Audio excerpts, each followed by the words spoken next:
ಗುರುಬ್ರಹ್ಮ ಗುರುರ್ವಿಷ್ಣು ಗುರುರ್ದೇವೋ ಮಹೇಶ್ವರಃ ಗುರು ಸಾಕ್ಷಾತ್ ಪರಬ್ರಹ್ಮ ತಸ್ಮೈ ಶ್ರೀ ಗುರವೇ ನಮಃ.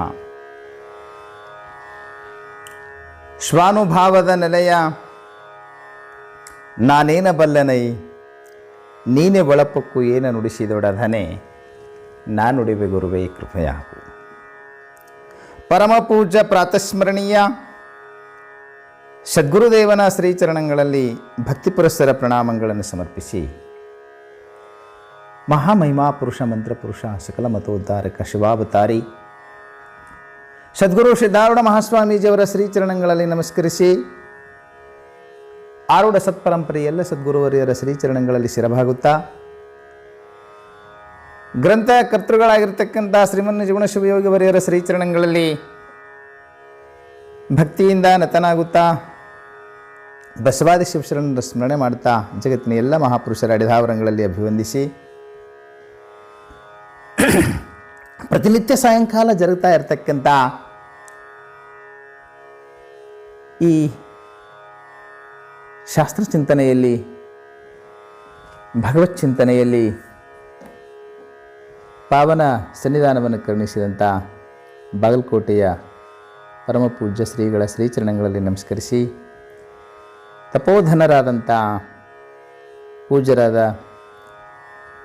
ಬೋರ್ಗಿಯ ಶ್ರೀಗಳವರಲ್ಲಿಯೂ ವಂದನೆಗಳನ್ನು ಸಮರ್ಪಿಸಿ, ಪೂಜ್ಯರಾದಂಥ ಪರಮಾನಂದ ಸ್ವಾಮೀಜಿಯವರೇ, ಸಿದ್ಧಾರೂಢ ಭಾರತೀ ಸ್ವಾಮೀಜಿಯವರೇ,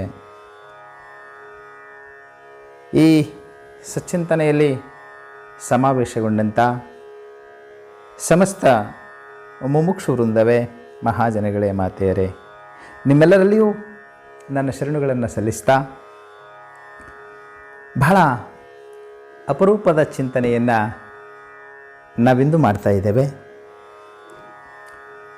ಪುರುಷ ಪ್ರಯತ್ನ ಪ್ರಧಾನವೋ ಪ್ರಾರಬ್ಧ ಪ್ರಧಾನವೋ,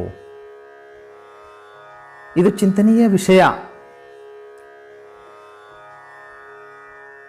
ನಮ್ಮ ಋಷಿ ಮುನಿಗಳು, ಸಂತರು, ಶರಣರು, ಜಗತ್ತಿನ ಎಲ್ಲ ದಾರ್ಶನಿಕರು ಪುರುಷಾರ್ಥ ಪ್ರಧಾನವೋ ಪ್ರಾರಬ್ಧ ಪ್ರಧಾನವೋ ಈ ವಿಚಾರವನ್ನು ಬಹಳಷ್ಟು ಚಿಂತನೆ ಮಾಡಿದ್ದಾರೆ.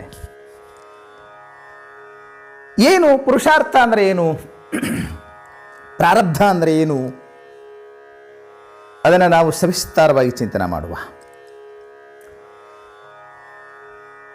ಪುರುಷಾರ್ಥವು ಪ್ರಧಾನವೆಂಬತಕ್ಕಂಥವರು ತಮ್ಮದೇ ಆದಂಥ ಯುಕ್ತಿ ಪ್ರಮಾಣಗಳನ್ನು ಕೊಟ್ಟು ಪುರುಷಾರ್ಥವು ಪ್ರಧಾನವಾಗಿದೆ ಅಂತ ಹೇಳ್ತಾರೆ. ಪ್ರಾರಬ್ಧವಾದಿಗಳು ಪ್ರಾರಬ್ಧ ಪ್ರಬಲವಾಗಿರ್ತಕ್ಕಂಥದ್ದು ಅಂತ ಹೇಳ್ತಾರೆ. ಅಷ್ಟೇಕೆ ಶ್ರೀಮನ್ ಜೀವನ ಶಿವಗಳು ಎರಡೂ ಹೇಳ್ತಾರೆ. ಹೇಗೆ ಹೇಳ್ತಾರೆ, ಎಲ್ಲಿ ಹೇಳ್ತಾರೆ, ಹೇಗೆ ನಿರೂಪಣೆ ಮಾಡಿದ್ದಾರೆ, ಅದನ್ನು ಇವತ್ತೊಂದಿಷ್ಟು ಸವಿಸ್ತಾರವಾಗಿ ಚಿಂತನೆ ಮಾಡುವ. ಪ್ರಾರಬ್ಧ, ಮೊದಲು ಪ್ರಾರಬ್ಧದ ಆಧಿಕ್ಯವನ್ನು ಯಾವ ರೀತಿಯಾಗಿ ಪ್ರತಿಪಾದನೆ ಮಾಡ್ತಾರೆ ಪ್ರಾರಬ್ಧವಾದಿಗಳು, ಅದನ್ನು ನಾವು ಮೊದಲು ಚಿಂತನೆ ಮಾಡುವ. ಪ್ರಾರಬ್ಧ ಎಂಬ ಶಬ್ದಕ್ಕೆ ಅರ್ಥ ಏನು? ಪ್ರಕರ್ಷೇಣ ಆರಬ್ಧ ಪ್ರಾರಬ್ಧ ಶಬ್ದಶಃ ಅರ್ಥ ನಾವೇನು ಹೇಳ್ತೇವೆ, ಚೆನ್ನಾಗಿ ಶುರುವಾದದ್ದು, ಇಷ್ಟೇ ಅದಕ್ಕೆ ಅರ್ಥ. ಆರಬ್ಧ ವಿಪಾಕ ಕರ್ಮಾಶಯ ಪ್ರಾರಬ್ಧ ಅಂತ ಹೇಳ್ತೀವಿ. ನಿಮ್ಮ ಗಮನಕ್ಕೆ ಬರುವ ಹಾಗೆ ನಾನು ತಿಳಿಸೋ ಪ್ರಯತ್ನ ಮಾಡ್ತೇನೆ. ಸ್ವಲ್ಪ ಸಹನೆಯಿಂದ, ಕೆಲವರಿಗೆ ಕಷ್ಟ ಅನ್ನಿಸ್ಬೋದು ನಾನು ವಿಮರ್ಶೆ ಮಾಡ್ತಾ ಹೊಂಟಾಗ, ಆದರೂ ಪೂಜ್ಯರನ್ನು ಹೊರತುಪಡಿಸಿ ಉಳಿದವರಿಗೆಲ್ಲರಿಗೂ ನಾನು ನಮ್ರ ನಿವೇದನೆ ಮಾಡೋದೇನಂತಂದರೆ, ಸ್ವಲ್ಪ ಸಹನೆಯಿಂದ ತಾವು ಆಲಿಸಬೇಕು ಈ ವಿಚಾರವನ್ನು. ಪೂಜ್ಯರೆಲ್ಲರೂ ಸಾಕಷ್ಟು ಈ ದಿಶೆಯಲ್ಲಿ ಚಿಂತನೆ ಮಾಡಿರೋದ್ರಿಂದ ಅವರಿಗೆ ಇದರ ಕಲ್ಪನೆ ಇರ್ತದೆ. ಇವತ್ತು ಶಾಸ್ತ್ರವನ್ನು ಕೇಳಲಿಕ್ಕೆ ಬಂದಿರತಕ್ಕಂಥವರಿಗೆ ಸ್ವಲ್ಪ ಆರಂಭದಲ್ಲಿ ಕಷ್ಟ ಅನ್ನಿಸ್ತದೆ, ಆದರೂ ಕೂಡ ತಾವು ಗಮನವಹಿಸಿ ಕೇಳಬೇಕು. ಏನು ಪ್ರಾರಬ್ಧ ಅನ್ನೋ ಶಬ್ದಕ್ಕೆ ನಾನು ಅರ್ಥ ಏನು ಹೇಳಿದೆ? ಪ್ರಾರಬ್ಧ ಅಂತಂದರೆ ಚೆನ್ನಾಗಿ ಪ್ರಾರಂಭವಾದದ್ದು, ಆರಂಭವಾದದ್ದು, ಇಷ್ಟು ಶಬ್ದಶಃ ಅರ್ಥ ಆಗ್ತದೆ. ಮಾತು ಕೇಳಿದ ಮಕ್ಕಳಿಗೆ ಏನು ಪ್ರಾರಬ್ಧ ಗಂಟು ಬಿದ್ದು ನನಗಿದು, ಪ್ರಾರಬ್ಧ ಅಂತಿರ್ತಾರೆ. ನಾವು ಪ್ರಾರಬ್ಧ ಎಂಬ ಶಬ್ದವನ್ನು ವಿಭಿನ್ನ ಅರ್ಥದಲ್ಲಿ ನಾವು ಅದನ್ನು ಬಳಸ್ತೀವಿ. ಪ್ರಾರಬ್ಧ ಅನ್ನೋದಕ್ಕೆ ಪರ್ಯಾಯ ಪದಗಳು ವಿಧಿ. ಪ್ರಾರಬ್ಧ ಪರ್ಯಾಯವಾಗಿ ಶ್ರೀಮನ್ಯ ಶಿವಗಳು ವಿಧಿ ಎಂಬ ಪದವನ್ನು ಬಳಸಿದ್ದಾರೆ. ಬಾಪು ವಿಧಿ ನಿನಗೆ ಬಲ್ಲಿದರು ಬೇರಾರುಂಟು, ರೂಪುಗೆಡಿಸಿದೆ ಮಹಾಮೈಮರೆಲ್ಲರನು ಎಂಬ ಪದ್ಯದಲ್ಲಿ ಪ್ರಾರಬ್ಧಕ್ಕ ಏನು ಪದ ಬಳಸಿದ್ದಾರೆ? ವಿಧಿ ಎಂಬ ಶಬ್ದವನ್ನು ಬಳಸಿದ್ದಾರೆ. ಆ ವಿಧಿ ಎಂಬ ಪದಕ್ಕೂ ನಾನಾ ಅರ್ಥಗಳುಂಟು. ಒಂದರ್ಥ ಪ್ರಾರಬ್ಧ ಅಂತಲೂ ಉಂಟು ಅಂತ ನಾವು ಗ್ರಹಿಸಬೇಕು. ಜನಸಾಮಾನ್ಯರು ಅದಕ್ಕೆ ಹಣೆ ಬರ ಅಂತ ಬಳಸ್ತಾರೆ ಪದವನ್ನು. ತಮಗೆ ಬಹಳ ಸಮಸ್ಯೆ ಎದುರಾದಾಗ, ಸಹಿಸಲಾಗದ ಸಂಕಷ್ಟ ಎದುರಾದಾಗ ಜನಸಾಮಾನ್ಯರನ್ನೋ ಪದ ಏನು ಅಂದ್ರೆ ಎಂಥ ಕೆಟ್ಟ ಹಣೆ ಬರ್ರಿ ನಂದು ಅಂತಾರೆ. ಏನು ನನ್ನ ಹಣೆ ಬರಕ್ಕೆ ಇಂಥದ್ದು ಗಂಟು ಬಿದ್ದದ ಅಂತಾರೆ. ಹಣೆ ಬರಹ ಅಂತಲೂ ನಾವು ಪ್ರಾರಬ್ಧ ಪದದ ಪರ್ಯಾಯವಾಗಿ ಬಳಸ್ತೀವಿ. ಆದರೆ ಜನಸಾಮಾನ್ಯರು ತಮಗೆ ಒದಗಿದಂಥ ದುಃಖ, ಶೋಕ, ಸಂಕಷ್ಟ, ಸಮಸ್ಯೆಗಳಿಗೆ ಕಾರಣ ಪ್ರಾರಬ್ಧ, ಕೆಟ್ಟ ಕರ್ಮ ಅಷ್ಟೇ ಪ್ರಾರಬ್ಧ ಅಂತ ಅರ್ಥೈಸ್ತಾರೆ. ಆದರೆ ಗಮನವಹಿಸಬೇಕು, ನಮ್ಮ ಸಂಕಷ್ಟ, ದುಃಖ, ತಾಪತ್ರಯಕ್ಕೆ ಕಾರಣವಾಗಿರ್ತಕ್ಕಂಥ ಕೆಟ್ಟ ಕರ್ಮ ಅಷ್ಟೇ ಪ್ರಾರಬ್ಧ ಅಲ್ಲ. ಸುಖಭೋಗಕ್ಕೆ ಕಾರಣವಾದದ್ದು, ಸುಖಭೋಗಕ್ಕೆ ಕಾರಣವಾದಂಥ ಕರ್ಮವೂ ಕೂಡ ಪ್ರಾರಬ್ಧ ಅಂತಲೇ ಹೇಳಿಸಿಕೊಳ್ತದೆ. ಇಲ್ಲಿ ಪ್ರಾರಬ್ಧ ಪದದ ವ್ಯಾಖ್ಯಾನ ಮಾಡುವಾಗ ಏನು ಹೇಳ್ತಾರೆ? ಆರಬ್ಧ ವಿಪಾಕ ಕರ್ಮಾಶಯ ಪ್ರಾರಬ್ಧ ಅಂತ ಹೇಳಿದ್ದಾರೆ. ಏನು ಹಂಗಂದ್ರೆ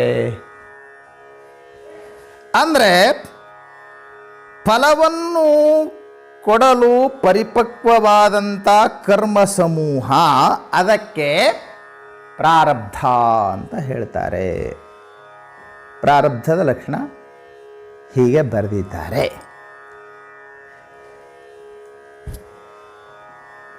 ಇದು ಫಲವನ್ನು ಕೊಡಲು ಪರಿಪಕ್ವವಾದ ಕರ್ಮ ಸಮೂಹ, ಇದು ಪ್ರಾರಬ್ಧವೆಂದು ಹೇಳಿಸಿಕೊಳ್ಳುತ್ತದೆ ಅಂತ ಹೇಳಿದರು. ಏನು ಹಾಗಂದ್ರೆ ಗಮನವಹಿಸ್ಬೇಕು ಮಾತಿನ ಕಡೆ. ನಾವು ಕರ್ಮವನ್ನು ಮಾಡ್ತೀವಿ. ಕರ್ಮ ಎಂಬ ಪದ ಸಂಸ್ಕೃತ ಪದ. ಬಹಳಷ್ಟು ಜನರಿಗೆ ಏನು ನನ್ನ ಕರ್ಮ, ಎಂಥ ಕೆಟ್ಟ ಕರ್ಮ ನಂದು, ನನಗೆ ಇಂಥ ಸಮಸ್ಯೆಗಂಟು ಬಿದ್ದಿದೆ, ಈ ಕಾಡುವ ಹೆಂಡತಿ, ಮಾತು ಕೇಳದ ಮಕ್ಕಳು, ಬಡತನ, ಸಾಲ ಶೂಲ ಇತ್ಯಾದಿ ಸಮಸ್ಯೆಗಳನ್ನು ಎದುರಿಸುವಾಗ ಏನು ನನ್ನ ಕರ್ಮ ರೀ ಅಂತೀವಿ. ಆದರೆ ಕರ್ಮ ಅಂದರೆ, ಕರ್ಮ ಎಂಬ ಪದವನ್ನು ಕೂಡ ಜನಸಾಮಾನ್ಯರು ಪ್ರಾರಬ್ಧವೆಂಬ ಅರ್ಥದಲ್ಲಿ ಬಳಸ್ತಾರೆ. ಆದರೆ ಲಕ್ಷ್ಯ ಕೊಡಬೇಕು, ಕರ್ಮ ಪದಕ್ಕೆ ಮೊದಲು ತಾವು ಅರ್ಥ ಮಾಡ್ಕೋಬೇಕು. ಕರ್ಮ ಅಂದರೆ ನಾವು ಏನಾದರೂ ಕಾರ್ಯಕಲಾಪಗಳನ್ನು ಮಾಡ್ತಾ ಇರ್ತೀವಿ. ಅದು ಒಳ್ಳೆಯ ಕೆಲಸ ಇರ್ಬೋದು, ಕೆಟ್ಟ ಕೆಲಸ ಇರ್ಬೋದು. ಬದುಕಿನುದ್ದಕ್ಕೂ ನಾವು ಕೆಲಸಗಳನ್ನು ಮಾಡ್ತಾ ಇರ್ತೀವಿ. ಕೆಲಸ ಮಾಡದೆ ಅಂತೂ ಇರಲಿಕ್ಕಾಗೋದಿಲ್ಲ. ಈಗ ನೋಡಿ, ನಾನು ಈ ಪ್ರವಚನ ಮಾಡ್ತಾ ಇದ್ದೀನಲ್ಲ, ಇದು ಒಂದು ಕೆಲಸನೇ. ನನ್ನ ಕರ್ಮೇಂದ್ರಿಯ ವಾಗೇಂದ್ರಿಯ ಈ ಕೆಲಸ ಮಾಡ್ತಾ ಇದೆ. ನಾವು ಪ್ರತಿ ಕ್ಷಣ ಕೆಲಸ ಮಾಡ್ತೀವಿ. ಒಂದು ಮಾತು ಗಮನದಲ್ಲಿಟ್ಕೋಬೇಕು, ಕ್ರಿಯೆಗೂ ಕರ್ಮಕ್ಕೂ ವ್ಯತ್ಯಾಸ ಉಂಟು. ಕ್ರಿಯೆ ಯಾಂತ್ರಿಕವಾಗಿರ್ತದೆ, ಕರ್ಮದಲ್ಲಿ ನಾನು ಮಾಡುವೆನೆಂಬ ಭಾವವಿರುತ್ತದೆ. ಕರ್ತೃತ್ವ ಭಾವನೆಯಿಂದ ಕೂಡಿದ ಕರ್ಮವೇ ಫಲದಾಯಕವಾಗ್ತದೆ. ಇದನ್ನು ನೆನಪಿಟ್ಕೋಬೇಕು. ನಾನು ಮಾಡ್ತೀನಿ ಎಂಬ ಭಾವ ಇಲ್ಲ ಅಂದರೆ ಅದು ಫಲದಾಯಿನಿ ಆಗೋದಿಲ್ಲ, ಅದು ಫಲ ಕೊಡೋದಿಲ್ಲ. ನಾನು ಹಲವಾರು ಬಾರಿ ಉದಾಹರಣೆಯನ್ನು ಹೇಳ್ತಾ ಇರ್ತೀನಿ. ಸಭೆಯಲ್ಲಿ ನೀವು ಹೋಗ್ತಾ ಇರ್ತೀರಿ, ಆಕಸ್ಮಿಕ ಅಲ್ಲಿ ಕುಳಿತಂಥ ಮನುಷ್ಯನಿಗೆ ಕಾಲು ಬಡಿತದೆ. ಕಾಲು ಬಡಿದ ತಕ್ಷಣ ಒಂದು ಕೆಲಸ ಮಾಡ್ತೀರಿ. ನೀವು ಏನು ಮಾಡ್ತೀರಿ? ಆ ಮನುಷ್ಯನ ಮುಟ್ಟಿ ನಿಮ್ಮ ಎದೆಗೆ ಕೈ ಮುಟ್ಕೊತೀರಿ. ಏನು ಹಂಗಂದ್ರೆ ಅದಕ್ಕೆ ಅರ್ಥ? ಯಾಕೆ ಹಂಗೆ ಮಾಡ್ತಾರೆ? ಹಿಂಗೆ ಕಾಲು ಬಡ್ದ ಕೂಡಲೇ ಅವನು ಮುಟ್ಟಿ ಎದೆಗೆ ಕೈ ಹಚ್ಕೊಳಂಗಿಲ್ಲ. ಯಾಕೆ ಎದೆಗೆ ಕೈ ಹಚ್ಕೊತಾರೆ? ಏನು ಅರ್ಥ ಹಂಗೆ ಮಾಡೋದಕ್ಕೆ? ಏನು ಅರ್ಥ? ನಮ್ಮಲ್ಲಿ ಯಾವುದೇ ಆಚರಣೆ ಇರಲಿ, ಅರ್ಥಹೀನ ಆಚರಣೆಗಳಿಲ್ವೇ ಇಲ್ಲ. ಅವು ಅರ್ಥ ಕಳ್ಕೊಂಡಿವೆ ಬರ್ತಾ ಕೆಲವೊಂದಿಷ್ಟು. ಯಾಕೆ ಹಂಗೆ ಮಾಡ್ತಾರೆ? ಏನಾದ್ರ ಅಭಿಪ್ರಾಯ ಅಂತ ಕೇಳಿದ್ರೆ, ಈ ಮತ್ತೇನು ಹಿಂಗೆ ಅರ್ಥ ಏನದಕ್ಕೆ? ಕಾಲು ಬಡ್ದುಕೊಂಡೆ ಅವನು ಮುಟ್ಟಿ ಎದೆಗೆ ಮುಟ್ಟಿ ಏನು ಹೇಳ್ಬೇಕಂತ ಅನ್ನೋದ್ರೆ, ನಿನಗೆ ಒದ್ದವ ನಾನೇ ಅಂತ ಏನು ಎದೆ ಬಡ್ದು ತೋರಿಸ್ತಾನೆ? ಏನು ಅದಕ್ಕೆ ಅರ್ಥ? ಹಂಗಂತ ಅರ್ಥ ಇಲ್ಲ. ಹಂಗೆ ಅರ್ಥ ಅಂತಂದರೆ ನೋಡಿ, ಅವನು ಇವನು ಮುಟ್ಟಿ ಅವನ ಎದೆ ಕೈ ಹಚ್ಕೊತಾನವ, ಒದಿಸ್ಕೊಂಡವ. ನೋಡಿ, ಇಲ್ಲಿ ಉದ್ದೇಶ ಇಲ್ಲ, ಈ ಕೆಲಸ ಮಾಡಬೇಕೆಂಬ ಭಾವನೆ ಇಲ್ಲ. ಹಾಗಾಗಿ ನೋಡಿ, ಅದು ಒದಿಯುವ ಕ್ರಿಯೆ, ಕಾಲು ಬಡಿಯುವ ಕ್ರಿಯೆ ನಡೆದದೆ, ಫಲ ಕೊಡಂಗಿಲ್ಲ, ಕೆಟ್ಟ ಫಲ ಕೊಡಂಗಿಲ್ಲ. ಒಂದು ಸಲ ಜಗಳ ಹಚ್ಚಿರ್ತದೆ, ಅವ ಬರೀ ಮಾತನಾಗ ಅಂದಿರ್ತಾನೆ, ನೀನು ಒದಿತೀನಿ ಅಂತ ಹೇಳಿ, ಲೇನು ಕ್ರಿಯೆ ಆಗಿರಂಗಿಲ್ಲ. ಆದರೂ ಸಹಿತ ಅದು ಫಲ ಕೊಡ್ತದೆ. ನಾನು ಇಷ್ಟೇ ಹೇಳಬೇಕಾಗಿದೆ, ಕರ್ತೃತ್ವ ಭಾವನೆಯಿಂದ ಉದ್ದೇಶಪೂರ್ವಕವಾಗಿ ಮಾಡಿದ್ದು ಅದು ಅಕ್ರಿಯೆ, ಅದು ಕರ್ಮವಾಗಿ ಪರಿಣಮಿಸ್ತದೆ, ಫಲ ಕೊಡ್ತದೆ. ಯಾವಾಗ ಫಲ ಕೊಡ್ತದೆ ಅಂತ ಒಂದಿಷ್ಟು ತಕ್ಷಣಕ್ಕೆ ಫಲ ಕೊಡ್ತವೆ ಮಾಡುವಂಥ ಕರ್ಮಗಳು. ಅವು ಒಂದಿಷ್ಟು ಸಂಗ್ರಹ ಆಗ್ತಾ ಇರ್ತವೆ ಅಂದ್ರೆ ಅವರು ಯಾವುದೇ ಕರ್ಮಗಳನ್ನು ಮಾಡಿರಲಿ, ಮಾಡಿದಂಥ ಕರ್ಮಗಳು ಅವು ವಾಸನಾ ರೂಪವಾಗಿ ಮೊದಲ ಅನುಭವದಿಂದ ವಾಸನವಾಗಿ ಅದು ಚಿತ್ತ ಭಿತ್ತಿಯ ಮೇಲೆ ಮೂಡಿಕೊಂಡಿರ್ತದೆ, ಸಂಗ್ರಹ ಹಾಕೋಂತ ಹೋಗಿರ್ತದೆ. ಜನ್ಮ ಜನ್ಮಾಂತರದಲ್ಲಿ ಅನಂತ ಕರ್ಮಗಳ ಸಂಗ್ರಹ ಆಗಿರ್ತದೆ. ಯಾವಾಗ ಆ ಸಂಗ್ರಹಗೊಂಡಿರತಕ್ಕಂಥ ಕರ್ಮಗಳಲ್ಲಿ ಮುಂದಿನ ದೇಹ ಆರಂಭವಾಗುವಾಗ ಅವು ಒಂದಿಷ್ಟು ಸಂಗ್ರಹಿತ ಆಗಿರತಕ್ಕಂಥ ಕರ್ಮಗಳು ಫಲ ಕೊಡಲಿಕ್ಕೆ ಸುಮ್ಮನೆ ಆರಂಭ ಆಗೋದಿಲ್ಲ, ಪ್ರಕರ್ಷೇಣ ಪ್ರಾರಬ್ಧ ಚೆನ್ನಾಗಿ ಇಂತಿಷ್ಟು ಈ ಮುಂದಿನ ಜನ್ಮದಲ್ಲಿ ಫಲ ಕೊಡಬೇಕು ಅಂಥೇಳಿ ಅವು ಫಲ ಕೊಡಲಿಕ್ಕೆ ಆರಂಭವಾಗ್ತವೆ. ಅದು ಪ್ರಾರಬ್ಧ. ಇವು ಯಾವಾಗ ಮಾಡಿದ ಕರ್ಮಗಳ್ರಿ ಅಂತ ಕೇಳಿದರೆ, ಹಿಂದಿನ ಜನ್ಮಾದಿಗಳಲ್ಲಿ ಮಾಡಿರ್ತಕ್ಕಂಥದ್ದು ಅಂತ ಹೇಳ್ತಾರೆ. ಅನೇಕ ಜನ್ಮಗಳಲ್ಲಿ ನಾವು ಕರ್ಮಗಳನ್ನು ಮಾಡಿರ್ತೀವಿ, ಅವು ಸಂಗ್ರಹ ಹಾಕೋಂತ ಬಂದಿರ್ತದೆ. ಸಂಚಿತ, ಅವಕ್ಕೆ ಸಂಚಿತ ಕರ್ಮಗಳು ಅಂತ ಹೇಳಿಸಿಕೊಳ್ತಾರೆ. ಕರ್ಮತ್ರಯ ಅಂತ ಹೇಳ್ತಾರೆ. ಮೂರು ಕರ್ಮವು ಮೂವಿಧವಾಗಿದೆ ಅಂತ ಹೇಳ್ತಾ ಇದ್ದಾರೆ.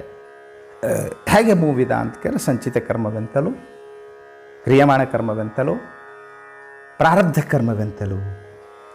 ಉದಾಹರಣೆ ಮೂಲಕ ಹೇಳಿದರೆ ಕಲ್ಪನೆ ಬರ್ತದೆ. ನೀವು ಜೋಳ ಬೆಳಿತೀರಿ ಅಂದರೆ ಕರ್ಮ ಮಾಡಿದ ಹಾಗೆ ಅಂತ ಅರ್ಥ.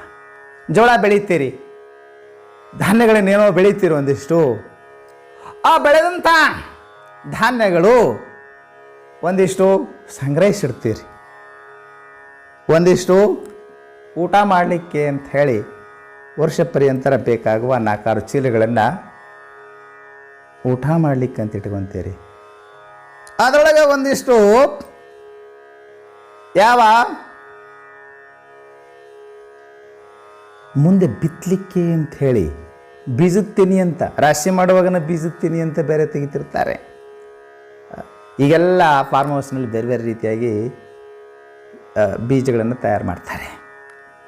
ಸೀಡ್ಸ್ಗಳನ್ನು ಬೇರೆ ಬೇರೆಯಾಗಿದೆ ಈಗ ತಯಾರು ಮಾಡ್ತಾರೆ. ಮೊದಲೆಲ್ಲ ನಾವು ಕಣ ಮಾಡಿ ರಾಶಿ ಮಾಡುವಾಗ ನೋಡಿದ್ದೇವೆ, ಬೀಜುತ್ತೀನಿ ಅಂತಲೇ ಕಡೆ ತೆಗೆದಿಡ್ತಿದ್ರು. ಮುಂದೆ ಬಿತ್ತಬೇಕು ಅಂತ ತೆಗೆದಿಟ್ರಲ್ಲ ನೋಡ್ರಿ, ಅವು ಫಲ ಕೊಡಲಿಕ್ಕೆ ಆರಂಭ ಆಗುವುದವು, ಅವು ಪ್ರಾರಬ್ಧ ಕರ್ಮ ಇದ್ದಂಗೆ. ಇದು ಕಲ್ಪನೆ ಬಂತಲ್ಲ.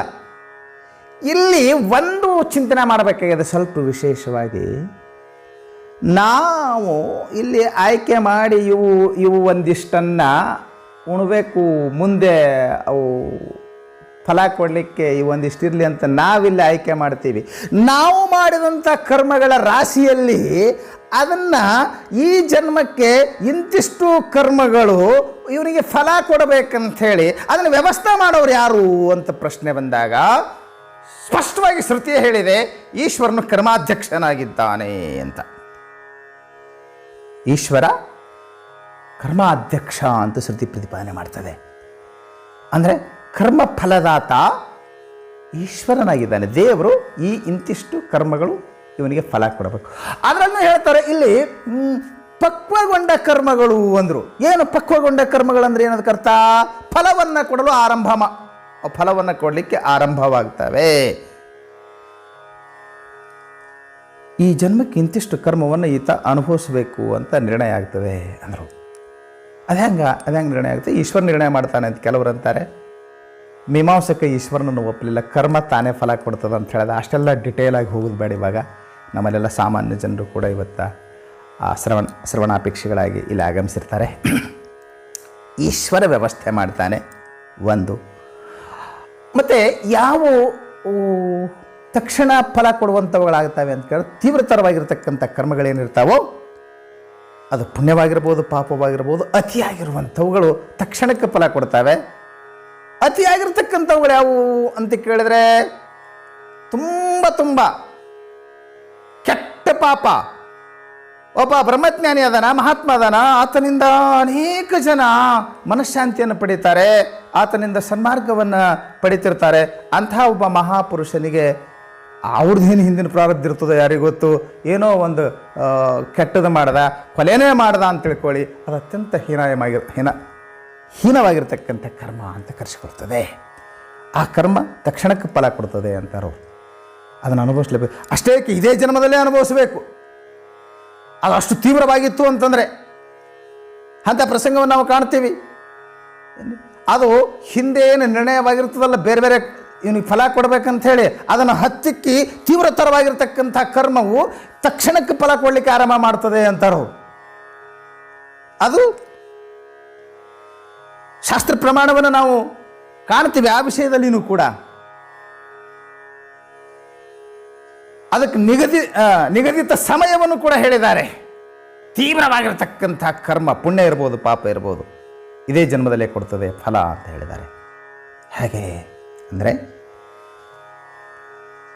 ತ್ರಿವಿರ್ವರ್ಷೈ ತ್ರಿವಿರ್ಮಾಸೈ ತ್ರಿವಿರ್ಪಕ್ಷೈ ತ್ರಿವಿರ್ದಿನೈ ಅತ್ಯುತ್ಕಟೈ ಪುಣ್ಯ ಪಾಪೈ ರಿಯೈವ ಫಲಮಸ್ನುತೆ ಅಂತಲೂ ಹೇಳಿದರು. 3 ವರ್ಷದೊಳಗಡೆ ಕರ್ಮಫಲ ಕೊಡ್ತದೆ.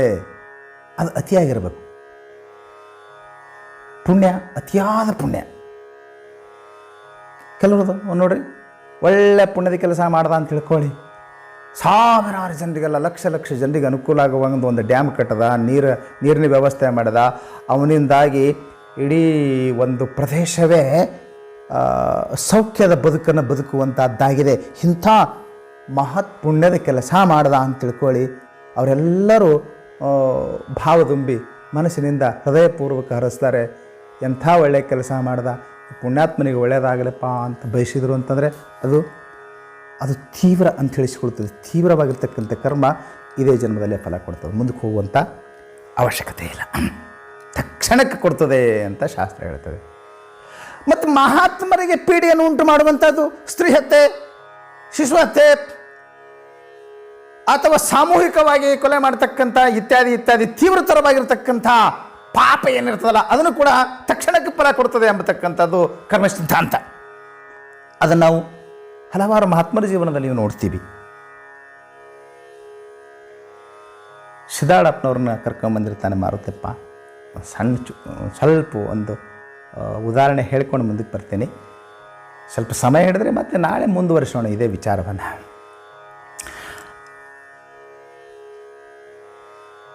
ಮುರುಗೋಡ್ ಮಾರುತಿ ಅಪ್ಪನವ್ರ ಮೇಲೆ ಅಪಾರ ಭಕ್ತಿ ಶ್ರದ್ಧೆ ನಿಷ್ಠೆ ಉಳ್ಳಂಥ ಮನುಷ್ಯ. ಸಿದ್ಧಾರೂಢರು ಅಂದರೆ ಮುರುಗೋಡ್ ಮಾರುತಿ ಅಪ್ಪನವರಿಗೆ ಸಾಕ್ಷಾತ್ ನಡೆದಾಡುವ ಭಗವಂತ, ಮಾತನಾಡುವ ದೇವರು. ಪ್ರತಿ ವರ್ಷವೂ ತನ್ನ ಮನೆ ಕರ್ಕೊಂಡು ಹೋಗ್ತಿದ್ದ. ಬೊಮ್ಮಾಪುರ ಓಣಿ ಒಳಗೆ ಮುರುಗೋಡ್ ಮಾರುತಿಯಪ್ಪನ ಮನೆ. ಅವರಿಬ್ಬರು ಸಹೋದರರು ಬಹಳ ಸಿದ್ಧಾರೂಢರ ಮೇಲೆ ಅಪಾರ ಭಕ್ತಿ ಶ್ರದ್ಧೆ ಉಳ್ಳಂಥವ್ರು. ಪಂಡಿತ್ ಪೀತಾಂಬರಪ್ಪ ಜೋಗುಳ ಪದ ಏನು ಅದ್ಭುತ ಬರೆದಿದ್ದಾರೆ. ಸಕಲ ಶಾಸ್ತ್ರ, ವೇದಾಂತ ಶಾಸ್ತ್ರದ ಸಕಲ ಪ್ರಕ್ರಿಯೆಗಳನ್ನು ಜೋಗುಳ ಪದ ತಂದು ತುಂಬಿಟ್ಟಿದ್ದಾನ ಪುಣ್ಯಾತ್ಮ. ಅಪಾರ ಶ್ರದ್ಧಾ ನಿಷ್ಠ ಉಳ್ಳವರು ಸಹೋದರರಿಬ್ಬರು. ಪ್ರತಿ ವರ್ಷ ಮನೆಗೆ ಕರ್ಕೊಂಡು ಹೋಗ್ತಿದ್ರು. ಸಿದ್ಧಾರೂಢರನ್ನ ಉಚಿತಾಸನದಲ್ಲಿ ಕುಂಡ್ರಿಸಿ, ಮಂಟಪ ಹಾಕಿ, ಸಿಂಹಾಸನ ಮೇಲೆ ಕುಂದ್ರಿಸಿ, ಪಟ್ಟೆ ಪೀತಾಂಬರ ಹೊದಿಸಿ, ಸಿದ್ಧಾರೂಢರಪ್ಪರಿಗೆ ಭಕ್ತಿ ಶ್ರದ್ಧೆಯಿಂದ ಪೂಜೆ ನೆರವೇರಿಸಿ ಪ್ರಸಾದ ಮಾಡಿಸಿ ದಕ್ಷಿಣ ಕೊಟ್ಟು ಕಳಿಸ್ತಿದ್ರು. ಪ್ರತಿ ವರ್ಷ ಕರ್ಕೊಂಡ್ಬರ್ತಿದ್ರು. ಆ ಬೊಮ್ಮಾಪುರ ಓಣಿ ಒಳಗೆ ಸಿದ್ದಾಳಪ್ಪ ಅಂದ್ರೆ ಆಗಿ ಬರದಂಥ, ಆರೂಢ ಎಂಬ ಶಬ್ದನೇ ಆಗಿ ಬರಲಾರ್ದಂಥ, ಸೇರ್ಲಾರ್ದಂಥ, ಸಿದ್ಧಾರೂಢರನ್ನ ಸೇರ್ಲಾರ್ದಂಥ ಒಬ್ಬ ದುಷ್ಟ ಕುಡುಕ ಮನುಷ್ಯ ಇದ್ದ. 3000 ಅಂತ ಅವನ ಹೆಸರು. ಅವನಿಗೆ ಸಿದ್ಧಾರೂಢರು ಅಂದರೆ ಆಗಿ ಬರ್ತಿರ್ಲಿಲ್ಲ. ಯಾಕೋ ಏನು ಅವನದೇನು ಕಸ್ಕೊಂಡಿದ್ದಲ್ಲ ಆರೂಢರು, ಯಾಕೋ ಸುಮ್ಮನೆ ಸೇರ್ತಿಲ್ಲ.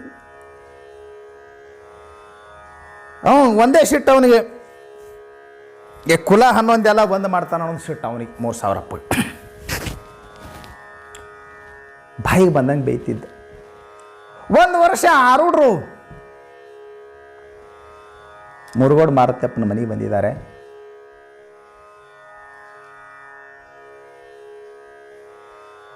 ಕುಡಿದು ನಿಷೇಧಾಗಿದ್ದಂಥ ಯಾರು 3000 ಬಾಯಿಗೆ ಬಂದಂಗೆ ಬೇಲ ಹಾಕಿದ್ರು. ಎಷ್ಟು ಅಶ್ಲೀಲ ಪದಗಳನ್ನು ಬಳಸ್ತಿದ್ದ ಅಂದರೆ ತೀರಾ ಸಾಮಾನ್ಯ,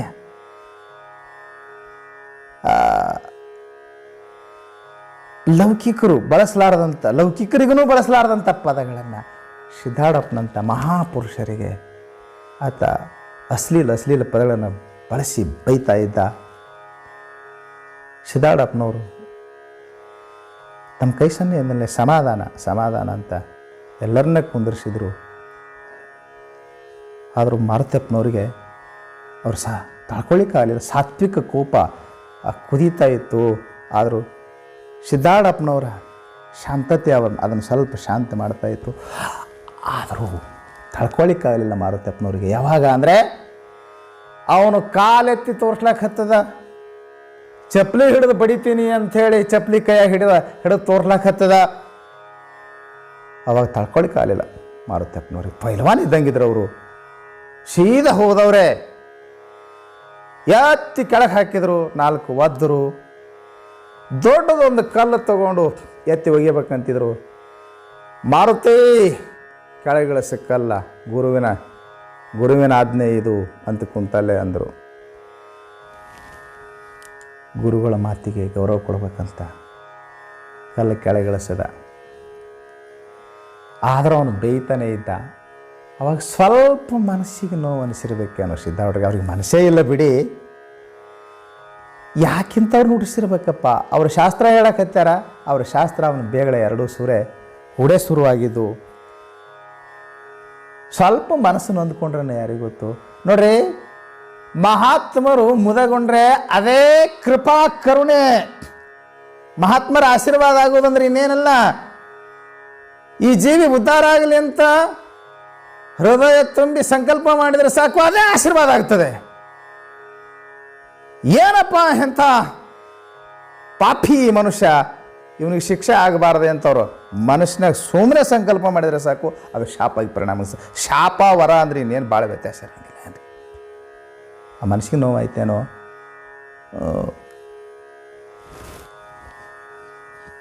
ನೋಡಿ, 3 ದಿನದಾಗ 3 ವಾರದಾಗ ಫಲ ಕೊಡ್ತದಂತಾರಲ್ಲ, ಅದರ ಪ್ರಕಾರ ಸಿದ್ಧಾರೂಢರು ಮಾರುತಪ್ಪನವ್ರ ಮನೆಗೆ ಬಂದು ಪೂಜಾಕ್ಕೆ ಬಂದು ಹೋದ 3ನೇ ದಿವಸಕ್ಕೆ ಅವನಿಗೆ ಲಕ್ವ ಹೊಡಿತಂತ ನೋಡಿ. ಅದನ್ನು ನೋಡಿದಾಗ ನಮಗನಿಸ್ತದೆ ಇದು ಅತಿಯಾದ ಕರ್ಮದ ಫಲ ತಕ್ಷಣಕ್ಕೆ ಫಲ ಕೊಡ್ತದೇನೋ ಅಂತ. ಇವು ನಾವು ಈಗ ಮಾಡಿರ್ತಕ್ಕಂಥ ಕರ್ಮಗಳು ಮುಂದಿನ ಜನ್ಮಕ್ಕೆ ಅವು ಯಾವ ಫಲ ಕೊಡ್ತವೆ ಎಂಬುದನ್ನು ನಿರ್ಣಯ ಮಾಡುವ ಹೊತ್ತಿನಾಗ ಏನು ಹೇಳ್ತಾರೆ, ಅತಿಯಾದ ಕರ್ಮಗಳು ಅವು ಪರಿಪಕ್ವಗೊಳ್ತವೆ, ಬೇಗ ಪರಿಪಕ್ವಗೊಳ್ತವೆ, ಅದಕ್ಕೆ ಸಂಬಂಧಿಯಾಗಿರ್ತಕ್ಕಂಥವುಗಳು ಒಂದುಗೂಡ್ತವೆ ಅಂತ ಹೇಳ್ತಾರೆ. ಅವು ಈ ಜನ್ಮಕ್ಕೆ ಈ ಫಲ ಕೊಡಬೇಕಂತ ಆರಂಭವಾಗ್ತವೆ. ಅವು ಏನು ಫಲ ಕೊಡಬೇಕಂತ ಆರಂಭ ಆಗ್ಯಾವ ನೋಡ್ರಿ, ಅದು ಪ್ರಾರಬ್ಧ ಅಂತ ಹೇಳಿಸಿಕೊಳ್ಳುತ್ತದೆ. ಈ ಶರೀರ ಆರಂಭ ಆಯಿತು, ಬದುಕಿನ ತುಂಬ ಏನು ನಡ್ಕೊಂಡು ಹೋಗಬೇಕು, ಆ ಶರೀರ ಗರ್ಭದಲ್ಲಿ ಮೂಡುವಾಗಲೇ ಪ್ರಾರಬ್ಧದ ಪ್ರೀ ಪ್ಲ್ಯಾನ್ ಆಗ್ತದೆ ಎಂಬುದನ್ನು ಶ್ಲೋಕ ಒಂದು ಭಾಳ ಚಂದ ಹೇಳ್ತದೆ. ಆಯುಃಕರ್ಮಚ ವಿತ್ತಂಚ ವಿದ್ಯಾನಿಧನಮೇವಚ ಪಂಚೈತಾನ್ಯಪಿ ಸೃಜ್ಯಂತೆ ಗರ್ಭಸ್ಥೈಶವದೇಹಿನ. ಗರ್ಭಸ್ಥನಾಗಿರುವಾಗಲೇ ಇದು ನಿರ್ಣಯ ಆಗಿಬಿಡ್ತದೆ ಅಂದ್ರೆ ಅವರು ಏನೇನು ನಿರ್ಣಯ ಆಗ್ತದೆ, ಆಯು ಎಷ್ಟು ದಿವಸ ಬದುಕಬೇಕಂತ ಅನ್ನೋದು,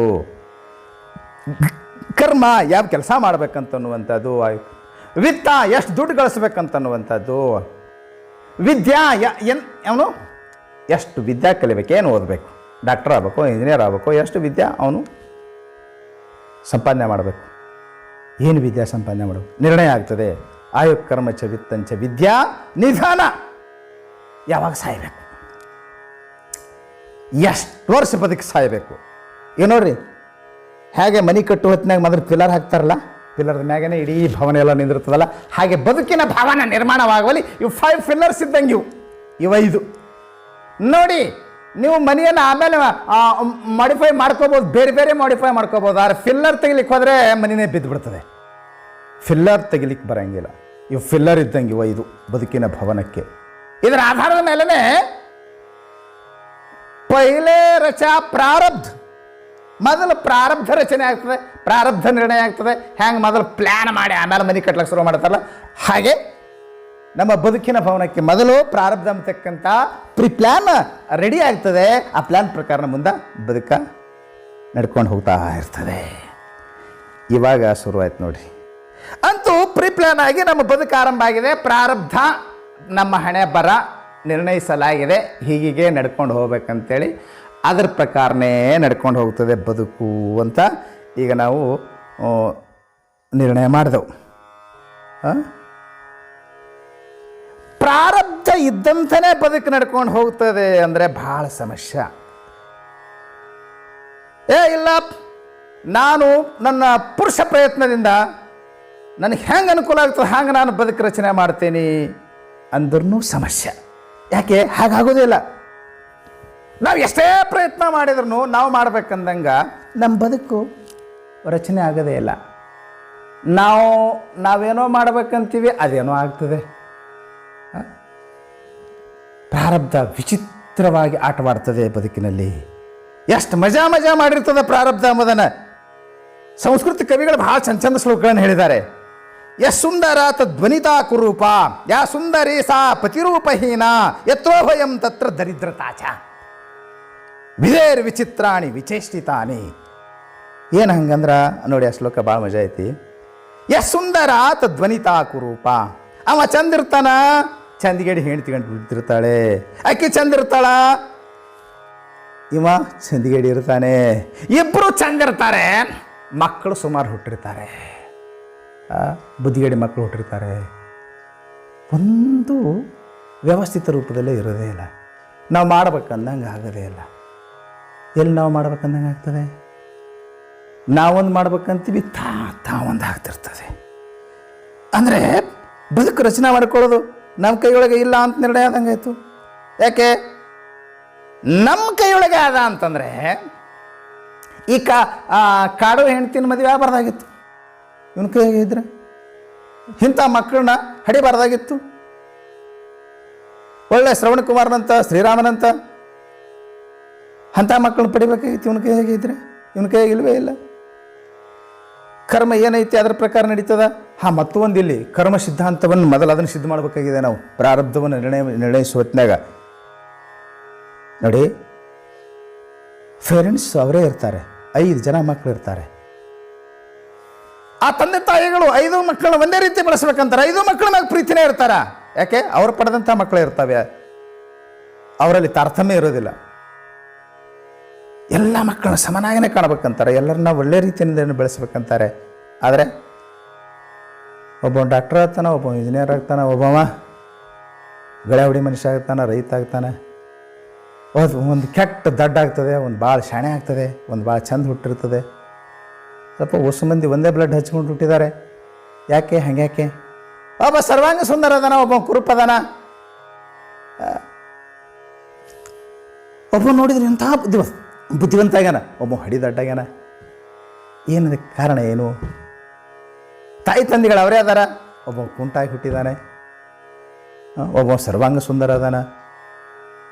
ಈ ಮೆಡಿಕಲ್ ಸೈನ್ಸ್ ಏನು ಹೇಳ್ತದೆ, ಇವ ಕುಂಟ್ಯಾಕ ಅದ ಅಂತ ಕೇಳಿದ್ರೆ, ತಾಯಿ ಗರ್ಭದಲ್ಲಿ ಏನು ಅವಯವ ಬೆಳಿಬೇಕಾಗಿತ್ತು, ಬೆಳೆಯುವಾಗ ಬೆಳೆಯಲು ಏನು ಪೂರಕಾಂಶ ಬೇಕಾಗಿತ್ತು, ಅದು ಪೂರೈಕೆ ಆಗಿಲ್ಲ, ಅದಕ್ಕೆ ಅವ ಕುಂಟಾಗಿದ್ದಾನೆ ಅಂತ ನಾವು ಡಾಕ್ಟರ್ ಮೆಡಿಕಲ್ ಸೈನ್ಸ್ ಹಂಗೆ ಹೇಳ್ತದೆ. ಆಯಿತು, ಒಪ್ಕೊಂಡೆವು ನಾವು. ಇದ್ರ ಮುಂದೆ ನಮಗೆ ಇನ್ನೊಂದು ಪ್ರಶ್ನೆ, ಅಲ್ಲ ಅದೇ ಗರ್ಭದಿಂದನೇ ಬೇರೆಯವರು ಜನಿಸಿ ಬಂದಾರ, ಅವ್ರಿಗೆ ಕೊರತೆ ಆಗಲಿಲ್ಲ, ಇವಾಗ ಯಾಕೆ ಕೊರತೆ ಬಿತ್ತು ಅಂತ ಕರೆ ಏನು ಹೇಳ್ತಿ? ಇವನ ಯಾಕೆ ಕುಂಟಾದ, ಇವನೇ ಯಾಕೆ ಕುರುಡಾದ?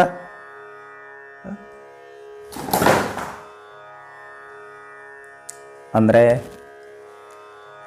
ಅವನ ಕಡೆ ಉತ್ತರ ಇಲ್ಲ, ಡಾಕ್ಟ್ರನ ಕಡೆ ಉತ್ತರ ಇಲ್ಲ. ಮೆಡಿಕಲ್ ಸೈನ್ಸು ಅದಕ್ಕೆ ಆನ್ಸರ್ ಮಾಡೋದಿಲ್ಲ. ಆದರೆ ಧರ್ಮ ಆನ್ಸರ್ ಮಾಡ್ತದೆ, ಅಧ್ಯಾತ್ಮ ಆನ್ಸರ್ ಮಾಡ್ತದೆ.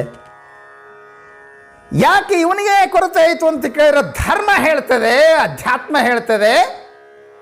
ಭಾರತೀಯ ಕರ್ಮ ಸಿದ್ಧಾಂತ ಭಾಳ ಸೊಗಸಾಗಿ ಪ್ರತಿಪಾದನೆ ಮಾಡಿರ್ತಕ್ಕಂಥ ನಮ್ಮ ಕರ್ಮವಾದಿಗಳು ಬಹಳ ಚೆನ್ನಾಗಿ ನಿರೂಪಣೆ ಮಾಡ್ತಾ ಇದ್ದಾರೆ. ಯಾಕೆ ಇವನಿಗೆ ಹಿಂಗಾಯಿತು ಅಂತ ಕೇಳಿದರೆ, ಇವನಿಗೆ ಯಾಕೆ ಕೊರತೆ ಆಯಿತು, ಇವನೇ ಯಾಕೆ ಕುಂಟಾಗುವಂಥ ಪ್ರಸಂಗ ಬಂತು, ಇವನೇ ಯಾಕೆ ಕುರುಡಾಗುವಂಥ ಪ್ರಸಂಗ ಬಂತು ಅಂತ ಕೇಳಿ ಗಣ್ಯದಾದ ಮಾತನು ಪಾಪದಿ ಬಕ್ಕು ಅಂದರು. ಪಾಪ ಕರ್ಮ ಕಾರಣವಾಗಿರುತ್ತದೆ. ಅಲ್ಲಿ ಸುಂದರತನು, ಬುದ್ಧಿವಂತ ಮೆದುಳು ಎಲ್ಲವೂ ದೊರೆಯಲು ಅದಕ್ಕೊಂದಿಷ್ಟು ಪುಣ್ಯ ಕಾರಣ ಆಗಿರ್ತದೆ. ಬೇಡ, ನಾನು ಹುಟ್ಟಿ ಬಂದ ಮೇಲೂ ಆಯಿತು, ಹುಟ್ಟಿ ಬಂದ ಮೇಲೂ ಕೂಡ ನೋಡಿ, ಅದೇ ತಾಯಿ ತಂದೆಯ 4 ಮಕ್ಕಳು ಇರ್ತಾರೆ. ಕೆಲವರು ಸುಶಕ್ತರಾಗಿರ್ತಾರೆ, ಆರೋಗ್ಯವಂತರಾಗಿರ್ತದೆ. ಒಬ್ಬನಿಗೆ ಕ್ಯಾನ್ಸರ್ ಬರ್ತದೆ. ಇವನಿಗೆ ಕ್ಯಾನ್ಸರ್ ಬರ್ಲಿಕ್ಕೆ ಕಾರಣ ಏನು? ಇಬ್ಬರು ಅದೇ ತಾಯಿ ತಂದೆಯ ಬ್ಲಡ್ ಹಂಚ್ಕೊಂಡು ಹುಟ್ಟಿದ್ದಾರೆ. ಇವನಿಗೆ ಯಾಕೆ ಕ್ಯಾನ್ಸರ್ ಬಂತು ಅಂತ ಕೇಳಿ ಏನು ಹೇಳ್ಬೇಕು? ಕರ್ಮವನ್ನು ಒಪ್ಪಲೇಬೇಕು. ಯಾವಾಗ ಕರ್ಮ ಒಪ್ಪಬೇಕ್ರಿ? ನಾವು ಹಿಂದಿನ ಕರ್ಮಗಿರ್ಮಗೆ ಒಪ್ಪಂಗಿಲ್ಲ. ಹಿಂದಾದ ಅನ್ನೋದಕ್ಕೆ ಏನು ಗ್ಯಾರಂಟಿ, ಹಿಂದೆ ನಾವು ಇದ್ದೇವೆ ಅನ್ನೋದಕ್ಕೆ ಏನು ಗ್ಯಾರಂಟಿ ಅಂತೀರಾ? ಹಾಗಾಗೋದಿಲ್ಲ. ಇವ ಈಗ ಸರಿಯಾಗಿ ಬದುಕಿಲ್ಲ, ಆಹಾರ ವಿಹಾರಗಳು ಸರಿಯಾಗಿಲ್ಲ, ಆದ್ದರಿಂದ ಇವ ರೋಗ ತಂದುಕೊಂಡಿದ್ದಾನೆ. ಇಲ್ಲ, ಯುಕ್ತಾಹಾರ ವಿಹಾರಸ್ಯ ಅಂತ ಏನು ಗೀತಾ ಹೇಳ್ತದಲ್ಲ, ಯುಕ್ತಾಹಾರ ವಿಹಾರದಿಂದ ಕೂಡದವ್ರನ್ನೂ ಕೂಡ ಕ್ಯಾನ್ಸರ್ಗೆ ಗುರಿಯಾದವ್ರನ್ನ ನಾವು ನೋಡ್ತೀವಿ. ಅವ್ರ ಕನಸು ಮನಸ್ಸನ್ನು ಕಂಡ್ರಂಗಿಲ್ಲ ಅಂಥ ರೋಗಗಳು ಬಂದ್ಬಿಡ್ತವೆ. ಏನು ಕಾರಣ ಹೇಳ್ಬೇಕು ಅದಕ್ಕೆ? ಪೂರ್ವಜನ್ಮ ಕೃತಂ ಪಾಪಂ ವ್ಯಾಧಿ ರೂಪೇಣ ಪೀಡ್ಯತೆ. ಕರ್ಮ ಸಿದ್ಧಾಂತ ಹೇಳ್ತದೆ, ಪಾಪ ವ್ಯಾಧಿಯಾಗಿ ರೋಗವಾಗಿ ಗಂಟು ಬೀಳ್ತದೆ. ನಮ್ಮ ಪ್ರಯತ್ನಗಳು ವಿಫಲ ಆಗಿಬಿಡ್ತಾವೆ. ಎಷ್ಟೇ ಪ್ರಯತ್ನ ಮಾಡಿದ್ರು ನಮ್ಮ ಪ್ರಯತ್ನಗಳು ವಿಫಲ ಆಗ್ತಾವೆ. ಅದು ಸಿದ್ಧಿ ಅಂತ ಮುಟ್ಲಿಕ್ಕೆ ಯಾವ ರೀತಿಯಾಗಿರ್ತಕ್ಕಂಥ ಒಂದು ಪ್ರಾರಬ್ಧ ಅದು ಪ್ರಯತ್ನ ಮಾಡಬೇಕಾಗಿತ್ತೋ ನೀ ಹಾಗೆ ಮಾಡಲಿಲ್ಲ, ಅದಕ್ಕೆ ಫಲ ಸಿಗಲಿಲ್ಲ ಅಂತೀವಿ ನಾವು. ಎಷ್ಟೇ ಶತಶ ಪ್ರಯತ್ನ ಮಾಡಿದರೂ ನಮ್ಮ ಪ್ರಯತ್ನಗಳು ಫಲ ಕೊಡೋದೇ ಇಲ್ಲ. ಏನು ಪ್ರಾರಬ್ಧದಾಗಿದೆ ಹಾಗೇನೆ ಆಗುತ್ತದೆ. ಆದ್ದರಿಂದ ಶಾಸ್ತ್ರಗಳು ಏನು ಹೇಳಿದವು? ದೈವಂ ಫಲತಿ ಸರ್ವತ್ರ ನ ವಿದ್ಯಾ ನ ಚ ಪೌರುಷಂ. ಏನಂದ್ರು? ದೈವಂ ಫಲತಿ ಸರ್ವತ್ರ, ಎಲ್ಲ ಕಡೆಯೂ ದೈವ ಅಂದರೆ ಇಲ್ಲಿ ನೋಡ್ರಿ, ದೈವ ಪದ ಪ್ರಾರಬ್ಧಂ ಎಂಬ ಅರ್ಥದಲ್ಲಿ, ಹಣೆ ಬರ ಎಂಬ ಅರ್ಥದಲ್ಲಿ ಬಳಸಿದ್ದಾರೆ. ಇಲ್ಲಿ ದೈವಂ ಫಲತಿ ಸರ್ವತ್ರ ನ ವಿದ್ಯಾ ನ ಚ ಪೌರುಷಂ. ದೈವವು ಪ್ರಾರಬ್ಧವು ಸರ್ವತ್ರ ಎಲ್ಲ ಕಡೆ ಫಲ ಕೊಡ್ತದೆ. ನ ವಿದ್ಯಾ ನ ಚ ಪೌರುಷಂ, ಅಲ್ಲಿ ವಿದ್ಯಾನೂ ಫಲ ಕೊಡಂಗಿಲ್ಲ. ಪೌರುಷ ಅಂತಂತಂದರೆ ಪುರುಷಾರ್ಥ, ಪುರುಷ ಪ್ರಯತ್ನ, ಅದೂ ಫಲ ಕೊಡೋದಿಲ್ಲ. ಅದಕ್ಕೆ ಬೇರೆ ಬೇರೆ ಪೌರಾಣಿಕ ಉದಾಹರಣೆಗಳನ್ನು ಹೇಳಿದರು. ಸಮುದ್ರ ಮತನಾಲ್ಲೇವೆ ಹರಿರ್ ಲಕ್ಷ್ಮಿರ್ ಹರೋ ವಿಷಂ, ಪ್ರಸಿದ್ಧ ತ್ರಿಮೂರ್ತಿಗಳ ಉದಾಹರಣೆಗಳನ್ನು ಕೊಟ್ಟರೆ ಇವರೆಲ್ಲರಿಗೆ ಪರಿಚಯ ಇರ್ತಾರಂತ ಹೇಳಿಬಿಟ್ಟು ನೋಡಿ, ಸಮುದ್ರ ಮಥನ ಮಾಡೋ ಹೊತ್ನಾಗ ಲಕ್ಷ್ಮೀ ಬಂದ್ಲು, ಆ ಸಮುದ್ರ ಮಥನದಿಂದಾಗಿ ವಿಷಾನೂ ಬಂತು. ಹರಿಗೆ ಲಕ್ಷ್ಮೀ ಸಿಕ್ಕಳು, ಹರನಿಗೆ ವಿಷ. ಹಿಂಗೆ ಇವು ಪೌರಾಣಿಕ ಕಥೆಗಳದು. ನಾವು ನೋಡ್ತೀವಲ್ಲ, ಎಲ್ಲರೂ ಕೂಡ ನಾವು ಪ್ರಯತ್ನ ಮಾಡಿರ್ತೀವಿ, ಅದರಿಂದ ಒಬ್ಬರಿಗೆ ಅನುಕೂಲ ಆಗಿರ್ತದೆ, ಇನ್ನೊಬ್ಬರಿಗೆ ಅನಾನುಕೂಲ ಆಗಿರ್ತದೆ. ಇಬ್ಬರು ಕೂಡ ಏನೋ ಒಂದು ವ್ಯವಹಾರ ಮಾಡ್ತಾರೆ, ಬಿಸ್ನೆಸ್ ಶುರು ಮಾಡಿರ್ತಾರೆ. ಆ ಬಿಸ್ನೆಸ್ನಿಂದ ಒಬ್ಬನಿಗೆ ಅನುಕೂಲ ಆಗ್ತದೆ, ಒಬ್ಬನಿಗೆ ಅನಾನುಕೂಲ ಆಗ್ತದೆ. ಆದ್ದರಿಂದ ಎಲ್ಲ ಕಡೆ ಈ ಪ್ರಾರಬ್ಧ ಫಲ ಕೊಡ್ತದೆ, ಪ್ರಾರಬ್ಧವು ಪ್ರಬಲವಾಗಿದೆ ಅಂಬತಕ್ಕಂಥ ಮಾತು ನಾವು ಡಿ ವಿ ಜಿಯವರ ಮಾತಿನಿಂದನೂ ಕೂಡ ಇದನ್ನು ಸಮರ್ಥನೆ ಮಾಡ್ಬೋದು. ಡಿ ವಿ ಜಿಯವರು ಹೇಳಿದರು, ಬದುಕು ಚಟಕ ಬಂಡಿ ವಿಧಿಯಾದರ ಸಾಹೇಬ ಕುದುರೆ ನೀನು ಅವನು ಪೇಳದಂತೆ ಪಯಣಿಗರು ಮದುವೆಗೋ ಮಸಣಕ್ಕೋ ಹೋಗೆಂದ ಕಡೆಗೋಡು ಪದಕುಶಿಯ ನೆಲವಿಹುದು ಮಂಕುತಿಮ್ಮ ಅಂದರು. ಏನಂತಾರೆ, ನಮ್ಮ ಬದುಕು ಜಟಗಾ ಬಂಡಿ ಇದ್ದಂಗೆ. ಮೊದಲಿರ್ತಲ್ಲ ಟಂಗ ಗಾಡಿ, ಆ ಟಂಗ ಗಾಡಿಗೆ ಒಂದು ಕುದುರೆ ಹುಡ್ತಿದ್ರು. ಆ ಕುದುರೆಗೆ ಸ್ವಾತಂತ್ರ್ಯ ಇಲ್ಲ. ಆ ಕುದುರೆ ಸವಾರ್ ಯಾಕಡೆ ಹೊಡ್ಕೊಂಡು ಹೋಗ್ತಾನೆ, ಆ ಕಡೆ ಹೋಗ್ತಿರ್ತದದು. ಏನು ತನ್ನ ಮನಸ್ಸಿಗೆ ಬಂದ ಕಡೆ ಹೋಗ್ತದೆ, ಅವ್ನು ಕಂಟ್ರೋಲ್ ಮಾಡ್ತಿರ್ತಾನೆ ಅದನ್ನು. ಮದುವೆಗೋ ಮದುವೆ ಹೊಂಟಾರ ಬೀಗರು, ಅವ್ರನ್ನ ಮದುವೆ ಕರ್ಕೊಂಡು ಹೋಗ್ಬೇಕಾಗ್ಯದ. ಮದುವೆ ಹೊಂಟಂತ ಬೀಗರು ಬಂದು ಟಂಗ ಗಾಡಿ ಮ್ಯಾಗ ಕುಂತಾರ, ಅದು ಮದುವೆಗೇ ಹೋಗಬೇಕು. ಮದುವೆಗೋ ಮಸಣಕ್ಕೋ ನಡಬರ ಗಾಡಿ ಆಕ್ಸಿಡೆಂಟ್ ಆಯಿತು, ಹೆಣ ತೊಗೊಂಡು ಎಲ್ಲಿಗೆ ಸುಡ್ಗಾಡಕ್ಕೆ ಹೋಗ್ಬೇಕು, ಮಸಣಕ್ಕೆ ಹೋಗೋದು ಬಂತು. ಮದುವೆಗೆ ಹೊಂಟವ್ರು ಮದುವೆ ಮಂಟಪಕ್ಕೆ ಹೋಗಂಗಿಲ್ಲ, ಮಸಣಕ್ಕೆ ಹೋಗ್ತಾರೆ, ಸುಡ್ಗಾಡಕ್ಕೆ ಹೋಗ್ತಾರೆ. ಆ ಕುದುರೆಗೆ ಸ್ವಾತಂತ್ರ್ಯ ಇಲ್ಲ, ಯಾಕಡೆ ಅಲ್ಲಿ ಹೊಡ್ಕೊಂಡು ಹೋಗ್ತದೆ. ಆ ಸಾಹೇಬ್ ಯಾಕಡೆ ಹೊಡ್ಕೊಂಡು ಹೋಗ್ತಾನೆ, ಆ ಕಡೆ ಹೋಗಬೇಕು. ಹಾಗೆ ನಮ್ಮ ಬದುಕು ಹೇಗಿದೆ ಅಂತ ಕೇಳಿದ್ರೆ, ನಾವು ಕುದುರೆ ಇದ್ದಂಗೆ ಅದೀವಿ. ನಮ್ಮ ಬದುಕಿನ ಬಂಡೆಗೆ ನಮ್ಮನ್ನು ಹೂಡಲಾಗಿದೆ ಯಾವ ವಿಧಿ ಎಂಬ ಸಾಹೇಬ, ಪ್ರಾರಬ್ಧ ಎಂಬ ಸಾಹೇಬ ನಮ್ಮನ್ನು ಯಾಕಡೆ ತೊಗೊಂಡು ಹೋಗ್ತದೆ, ಆ ಕಡೆ ಹೋಗ್ಬೇಕಾಗ್ಯದ. ಎಲ್ಲಿ ಹೋಗಂತದೆ ಅಲ್ಲಿ ಹೋಗ್ಬೇಕಾಗ್ಯದ, ಏನು ಮಾಡಂತದೆ ಅದನ್ನು ಮಾಡಬೇಕಾಗಿದೆ. ಇವೆಲ್ಲ ಮಾತುಗಳಿಂದ ಪ್ರಾರಬ್ಧದ ಪ್ರಾಧಾನ್ಯತೆಯನ್ನು ನಿರೂಪಣೆ ಮಾಡ್ದಂಗಾಯಿತು.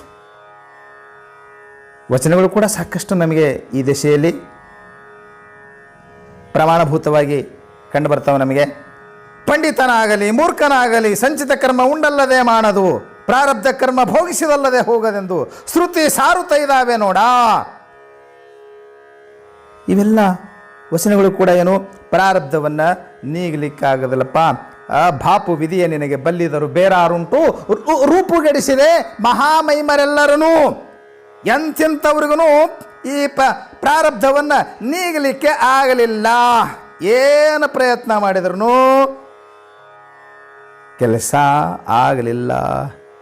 ನೋಡ್ರಿ, ಅಂಜಿದಡೆ ಮಾಡದು, ಅಳುಕಿದಡೆ ಮಾಡದು, ವಜ್ರ ಪಂಜರದೊಳಗಿದ್ದಡೂ ಮಾಡದು, ತಪ್ಪದುವೋ ಲಲಾಟ ಲಿಖಿತ, ಕಕ್ಕುಲತೆಗೆ ಬಂದಡೆ ಆಗದು ನೋಡ, ಧೃತಿಗೆಟ್ಟು ಮನ ಧಾತುಗೆಟ್ಟಡೆ ಅಪ್ಪುದು ತಪ್ಪುದು ಕುಳ್ಳ ಸಂಗಮದೇವ. ನೋಡಿ, ಬಸವಣ್ಣವ್ರು ಹೇಳುವಂಥ ಮಾತು, ಅಂಜಿದಡೆ ಮಾಡೋದು. ನೀ ಎಷ್ಟು ಅಂಜಿದ್ರು ಅದು ಪ್ರಾರಬ್ಧ ಹಣೆ ಬರ ಫಲ ಕೊಡೋದೇ. ಅಳುಕಿದಡೆ ಮಾಡೋದು, ನೀ ಅಳುಕಿದ್ರು ಹ್ಯಾಂಗೆ ಮಾಡಲಿ ಅಂತ ಹೆದರ್ಕೊಂಡ್ರು ಬಿಡುವಂಥದ್ದಲ್ಲ. ವಜ್ರ ಪಂಜರ ಅದೊಳಗಿದ್ದಡೆ ಮಾಡೋದು, ತಪ್ಪಿಸ್ಬೇಕಂತ ತಿಳ್ಕೊಂಡು ವಜ್ರ ಪಂಜರದೊಳಗೆ ಅದಾನಂದ್ರು, ಎಷ್ಟು ಸುರಕ್ಷಿತ ಶೇಪ್ ಆಗ್ಯದಾನಂದ್ರೂ ಅದು ಬಿಡಂಗಿಲ್ಲ ಅಂತ ಹೇಳಿದ್ರು ಅವರು. ಅಷ್ಟೆಲ್ಲ ಹೇಳಿ ಕೊನೆಗೊಂದು ಮಾತು ಹೇಳ್ಯಾರ, ಅದು ಬಹಳ ಮಹತ್ವದ್ದು. ಅಪ್ಪದು ತಪ್ಪದು ಅಂತ ಹೇಳ್ತಾ ಇದ್ದಾರೆ. ಏನಾಗೋದೈತಿ, ಏನು ಮಾಡಿದ್ರು ತಪ್ಪೋದಿಲ್ಲಪ್ಪ. ಏನಾಗೋದಿದೆ ಅದು ಆಗ್ತದೆ. ಯಾಕೆ, ಆ ಪ್ರಾರಬ್ಧವನ್ನು ಉಂಡ ತೀರಿಸಬೇಕಾಗಿದೆ. ಜ್ಞಾನಾನಂತರವೂ ಕೂಡ ಪ್ರಾರಬ್ಧವನ್ನು ಅನುಭವಿಸಲೇಬೇಕು ಎಂಬತಕ್ಕಂಥ ಮಾತುಗಳು ನಮಗೆ ಕಂಡು ಬರ್ತವೆ. ಕ್ಷೀಯಂತೆ ಚಾಶ್ಯ ಕರ್ಮಾಣಿ ತಸ್ಮಿನ್ ದೃಷ್ಟೇ ಪರಾವರ ಭಿದ್ಯತೆ ಹೃದಯ ಗ್ರಂಥಿ ಚಿದ್ದಂತೆ ಸರ್ವ ಸಂಶಯ ಕ್ಷೀಯಂತೆ ಚಾಶ್ಯ ಕರ್ಮಾಣಿ ತಸ್ಮಿನ್ ದೃಷ್ಟೇ ಪರಾವರೆ ಅಂತ ಹೇಳಿದಾಗಲೂ ಕೂಡ ಸರ್ವಾಣಿ ಕರ್ಮಾಣಿ ಅಂದಾರಲ್ಲಂದ್ರೂ ಕೂಡ ಏನಂದ್ರೆ ಅವರು ಆರಬ್ಧ ಕರ್ಮವನ್ನು ಬಿಟ್ಟೆ ಇನ್ನುಳಿದ ಕರ್ಮಗಳು ಜ್ಞಾನವು ಭಸ್ಮ ಮಾಡಿದೆಯೇ ವಿನ ಆ ಪ್ರಾರಬ್ಧವನ್ನು ಅದು ಭಸ್ಮ ಮಾಡಿಲ್ಲ. ಪ್ರಾರಬ್ಧ ಒಂದು ಉಳಿದುದೇ ಭೋಗಿಸಿದವಡಲ್ಲದೆ ತೀರದ ಆರಬ್ಧ ಅಂತ ಬರೀತಾರೆ. ಅದನ್ನು ಭೋಗಿಸಲೇಬೇಕಾಗಿದೆ. ಎಷ್ಟು ದಿವಸ ಆದರೂ ಕರ್ಮವನ್ನು ಭೋಗಿಸಲೇಬೇಕಾಗಿದೆ. ಒಂದು ಮಾತಂತಿರ್ತಾರಲ್ಲ, ಸತ್ತು ಡೋಗಿ ಆದ್ರೂ ಭೋಗ ಬಿಡಂಗಿಲ್ಲ ಅಂತಾರೆ. ಭೋಗ ಬಿಡಂಗಿಲ್ಲ. ಜನ್ಮ ಪ್ರಭೃತಿ ದಾರಿದ್ರ್ಯಂ ಅಟನಂ ಪೃಥ್ವೀತಲೆ ಸಮುದ್ರ ತೀರೆ ಮರಣಂ ಕಿಂಚಿದಗ್ರೇ ಭವಿಷ್ಯತಿ. ನೋಡಿ, ಭಾಳ ಚಂದ ಶ್ಲೋಕ ಇದು. ಒಬ್ಬ ಜ್ಯೋತಿಷಿ ಹಾಗೆ ಪ್ರಯಾಣ ಮಾಡ್ಕೋಂತ ಹೊಂಟಿದ್ದಂತೆ. ಸಮುದ್ರ ದಂಡೆ ಮ್ಯಾಗ ಹೋದ. ಸಮುದ್ರ ದಂಡೆಯಲ್ಲಿ ಸಂಚಾರ ಮಾಡ್ತಾ ಇದ್ದ. ಆಗ ಅವನಿಗೊಂದು ಕಾಲಿಗೆ ತಲೆ ಬುರುಡಿ ಬಡಿತು.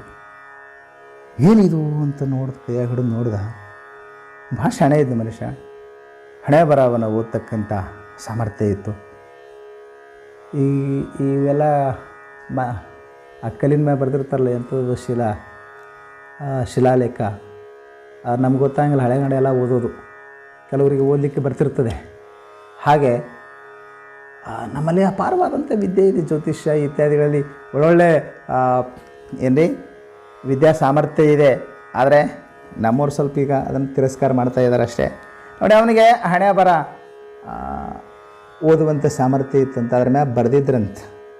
ಸುಮ್ಮನೆ ಒಂದು ಲಾಕ್ಷಣಿಕ ಕತೆ ಹೇಳ್ತಾರಂದ್ರೇನು, ಪ್ರಾರಬ್ಧ ಬಿಡುವುದಿಲ್ಲ ಅನ್ನೋದಕ್ಕೆ ಇದು ಕತೆ.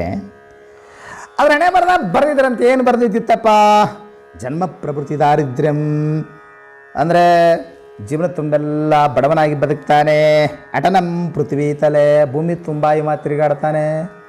ಜ್ಯೋತಿಷಿ ಅಂದ ಬಡವನಾಗಿ ಬದುಕಿರಬೇಕು, ಭೂಮಿ ಸಂಚಾರ ಎಲ್ಲ ಮಾಡಿರಬೇಕು, ಎಲ್ಲ ಕಡೆ ಯಾತ್ರಾ ಮಾಡಿರಬೇಕು. ಅಟನಂ ಪೃಥ್ವಿ ತಲೆ, ಎಲ್ಲ ಕಡೆ ಭೂಮಿ ತುಂಬ ಇವ ತಿರುಗಾಡಿರಬೇಕು. ಸಮುದ್ರ ತೀರೆ ಮರಣಂ, ಮೂರನೇ ಮಾತೇನಿದೆ, ಸಮುದ್ರ ತೀರೆ ಮರಣಂ. ಇವ ಸಮುದ್ರ ದಂಡಿ ಮ್ಯಾಗ ಸಾಯ್ತಾನೆ ಅಂತ ಬರ್ತದೆ.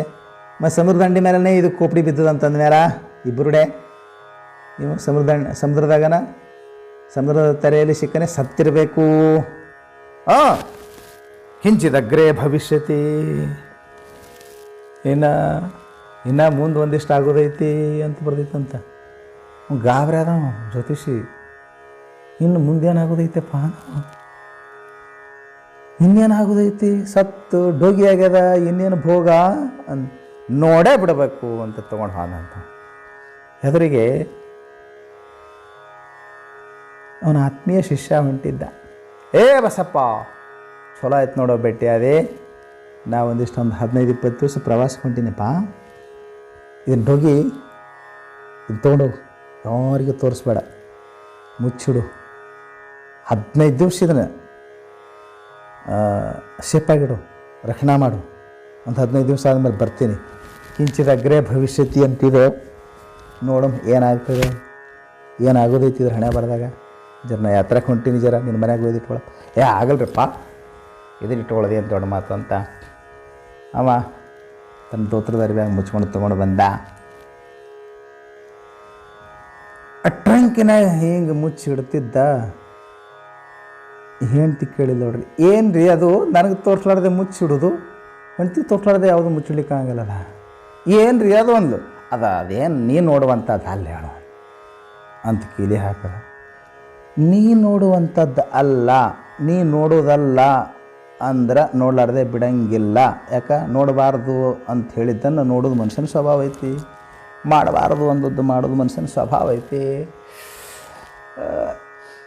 ನೀ ನೋಡೋದು ಅಲ್ಲಿ ಹೇಳು ಅಂತ ಅಂದಿದ್ನಲ್ಲ, ಅವ್ನು ಹೊರಗೆ ಹೋಗೋದ ತಡ ಕೀಲಿ ಮುರಿದು ನೋಡೇ ಬಿಟ್ಲಿಕ್ಕೆ. ನಾ ನೋಡ್ಲಾರ್ದಂಥದ್ದು ಏನಿರಬೇಕು? ನೋಡ್ತಾಳೆ ಭೋಗಿ. ಆಕೆ ಎದ್ದು ಶಾಕ್ ಆಯ್ತು. ಇದು ನನ್ನ ಗಂಡಗೇನು ತಲೆ ಕೆಡ್ತಾ, ಏನೇನು ಭೋಗಿ ತಂದದಲ್ಲಿ ಇದು ತಲೆ ಬುರುಡಿ ತಂದದ. ಇದು ಯಾರು ಬುರುಡಿ ಇರಬೇಕು? ಇವ ಯಾಕೆ ಇದನ್ನು ತಂದಿರಬೇಕು? ತಲೆಗೆ ಹುಳ ಬಿದ್ದು ಆಕೆ ಸಮಾಧಾನ ಆಗಲಿಲ್ಲ. ಹಿಂಗೆ ನಾನು ನೋಡೋದಲ್ಲಂತ ಮತ್ತೆ ಇದನ್ನು ತಂದು ಕೀಲಿ ಹಾಕಿಟ್ಟಾನೆ. ಏನು ಬಂಗಾರದ್ದು 1-2 ಕಿಲೋ ಬಂಗಾರ ಇದ್ದಂಗೆ ಕೀಲಿ ಇಂಥ ಕೀಲಿ ಹಾಕಿಟ್ಟಾನೆ. ಇದನ್ನ ಯಾಕೆ ತಂದಿರಬೇಕು, ಇದನ್ನ ಯಾಕೆ ಇಟ್ಟು ಮುಚ್ಚಿಟ್ಟಿರ್ಬೇಕು, ನನಗೆ ತೋರ್ಸ್ಲಾರ್ದಂಗೆ ಯಾಕೆ ಮುಚ್ಚಿಟ್ಟ, ಸಮಾಧಾನ ಆಗ್ಲಾಕಿ. ಆ ಒಣಾಗ ಒಂದು ಶಾಣೆ ಮುದುಕಿತ್ತು. ಜಗಳ ಇಲ್ಲದ ಕಡೆ ಜಗಳ ಹಚ್ಚಕ್ಕಿ ಆಕೆ ಹತ್ರ ವಾದ್ಲಿಕ್ಕಿ ಸಲಹೆ ಕೇಳಕ್ಕೆ, ಅಜ್ಜಿ ನನ್ನ ಗಂಡ ಇವತ್ತೊಂದು ಕೋಪಡಿ ತಂದಿಟ್ಟಾನ, ಟ್ರಂಕಿನಾಗಿಟ್ಟ, ನೀನು ನೋಡೋದಲ್ಲ ಅಂದ. ಅದು ನೋಡಿದ್ರೆ ಮನುಷ್ಯನ ತಲೆ ಬುರುಡಿ ಐತಿ,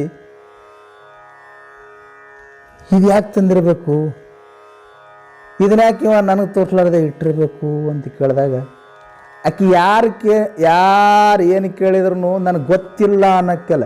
ಮನುಷ್ಯನ ಸ್ವಭಾವ ಐತಿ, ನನಗೆ ಗೊತ್ತಿಲ್ಲ ಅಂದ್ರೆ ಇವ ದಡ್ಡ ಅನ್ಸ್ಕೊಳ್ತಾನೆ. ಅದಕ್ಕೆ ಅದ್ರಾಗ ಆಕಿ ಇಲ್ಲದ ಕಡೆ ಜಗಳ ಹಚ್ಚಕ್ಕಿ ಒಳ್ಳೆ ಚಾನ್ಸ್ ಸಿಗುತ್ತು ಒಂದು. ಆಕೆ ಅಜ್ಜಿ ಅಂದ, ತಂಗಿ ನಿನ್ನ ಗಂಡ ನೀ ತಿಳ್ಕೊಂಡು ಅಷ್ಟು ಸಹಜೋಗಲ್ಲ, ಸಂಭಾವಿತ ಅಲ್ಲ, ದುಷ್ಟದ, ನಿನಗೆ ಭಾಳ ಮೋಸ ಮಾಡ್ಯ, ನೀನು ನಂಬಿದೀಯ, ನಿನಗೆ ಮೋಸ ಮಾಡ್ಯಾನವ. ನಿನಕಿನ ಮೊದಲ ಆಕಿನ ಮಾಡ್ಕೊಂಡಿದ್ದ, ಆಕಿನ ಮ್ಯಾಗ ಎಷ್ಟು ಪ್ರೀತಿ, ಸತ್ತು ಡೋಗಿ ಆದರೂ ಸಹಿತ ತಂದು ಮನ್ಯಾಗ ಇಟ್ಟುಕೊಂಡು ದಿನ ತಗಂದು ನೋಡವ, ಆಕಿನ ಮಾರಿ ನೋಡವ.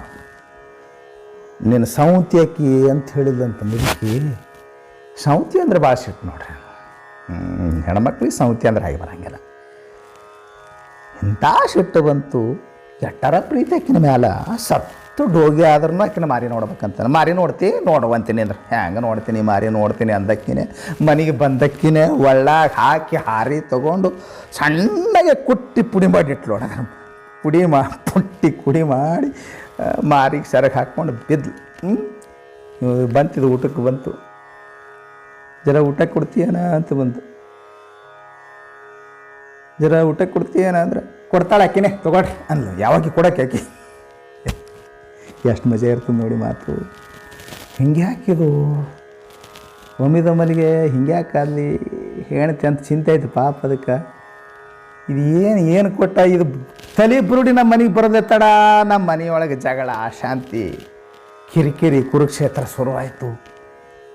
ಇದು ಬುರುಡಿ ತಂದ ಮೇಲೇ ಹಿಂಗಾಯ್ತು. ಏನಾಗಿರ್ಬೇಕು ಇದು ಕೋಪಡಿ ಅಂತ ತೆರೆದು ನೋಡ್ದವ, ಕುಟ್ಟಿ ಸಣ್ಣಗೆ ಪುಡಿ ಮಾಡಿ ಹೇಳಕ್ಕೆ. ಅವ್ರು ಸ್ವಾಮಿಗಳು ಯಾವಾಗ ಬಂದಾರು, ಇದಕ್ಕೆ ಪರಿಹಾರ ಎಂದು ಕಂಡುಕೊಂಡೇನು ಅಂತಂದ್ರಾಗ 15-20 ದಿವಸ ಆದಮೇಲೆ ಅವ್ರು ಬಂದರು. ಸೀದಾ ಅವ್ನ ಮನೆಗೆ ಬಂದರು. ಏನಾಯ್ತಪ್ಪ ನಮ್ಮ ಬುರುಡಿ ಅಂದ್ರೆ ಅವರು, ನಿಮ್ಮ ಬುರುಡಿ ನಮ್ಮ ಸಂಸಾರ ಒಡೆದು ಇಟ್ಟದ್ರಿ ಅಂತಂದು. ನಮ್ಮ ಸಂಸಾರ ಹಾಳು ಮಾಡ್ಯದ್ರಿ. ಏನಾಗ್ಯದ ತಮ್ಮ, ತಗೊಳ್ರಿ ನಿಮ್ಮ ಬುರುಡಿ ಹಿಂಗಾಗ್ಯದ ನೋಡ್ರಿ, ಕುಟ್ಟಿ ಪುಡಿ ಮಾಡಿಟ್ಟಾಡ್ರಿ ಅಂದಾಗ ಆವಾಗ ಅಂದ, ಕಿಂಚಿದಗ್ರೆ ಭವಿಷ್ಯತಿ, ಮುಂದಿನೋ ಏನೋ ಆಗೋದೈತಿ ಅಂತ ಬರ್ದಿತ್ತಲ್ಲ, ಇನ್ನೇನು ಆಗೋದಿತ್ತಂದ್ರೆ ಈಕಿನ ಕೈಯಾಗ ಸಿಕ್ಕು ಕುಟ್ಟಿ ಪುಡಿ ಆಗೋದಿತ್ತು ಅಷ್ಟೇ. ಯಾವಕ್ಕಿನೂ ಅಲ್ಲ, ನಿನ್ನ ಗಂಡ ಭಾಳ ಪ್ರಾಮಾಣಿಕ ಮನುಷ್ಯ, ಸಹಜವಾಗಿ ಮನುಷ್ಯ, ನೀ ತಪ್ಪು ತಿಳ್ಕೊಬೇಡ, ಯಾವುದೋ ಮುದುಕಿ ಏನಾರ ಹುಚ್ಚಿ ಹಂಗೆ ಹೇಳಿರ್ಬೇಕು ಅಂತ ಕಾಂಪ್ರಮೈಸ್ ಮಾಡಿ ಸಮಾಧಾನ ಮಾಡಿದ್ರಂತೆ.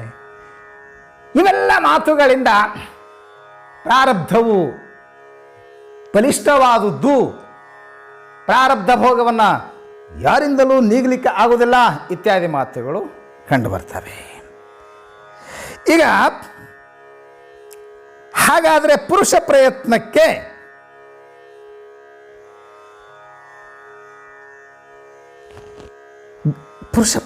ಬೆಲೆಯೇ ಇಲ್ವೇ?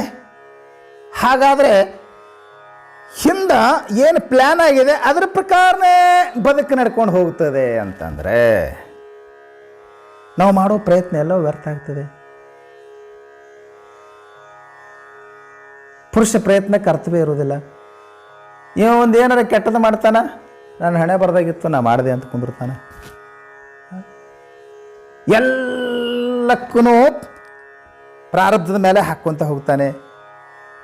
ಹಾಗಾದರೆ ಪುರುಷ ಪ್ರಯತ್ನ ಗೌಣ ಆಗ್ತದಲ್ಲ, ಪುರುಷ ಪ್ರಯತ್ನಕ್ಕೆ ಅರ್ಥವೇ ಇಲ್ಲವೇ ಅಂತ ಪ್ರಶ್ನೆ ಬಂದಾಗ ಸ್ವಾಮಿ ಶಿವಾನಂದರು ನೋಡಿ, ಈಗ ಪುರುಷ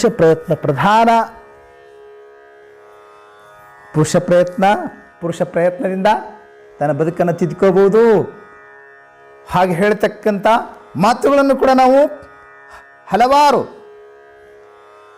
ಅವು ಸುಮ್ಮನೆ ಯಾರು ಹೇಳಿರುವಂಥದ್ದಲ್ಲ, ಶ್ರುತಿ ಪ್ರಮಾಣವಾಗಿಯೇ ಅವರು ಹೇಳ್ತಾ ಇದ್ದಾರೆ. ಉದ್ಧಾರೇದ ಆತ್ಮಾನಂ ಅವಸಾದಯೇ ತಂಬುದಕ್ಕೇನು ಹೇಳ್ತೀನಿ, ನಿನ್ನಿಂದ ನೀನೇ ಉದ್ಧಾರ ಆಗಬೇಕು, ನಿನ್ನ ಸ್ವಪ್ರಯತ್ನದಿಂದ ನಿನ್ನ ಬದುಕನ್ನು ತಿದ್ದುಕೋಬೇಕು ಇತ್ಯಾದಿ ಮಾತುಗಳಿಗೆ ಏನರ್ಥ?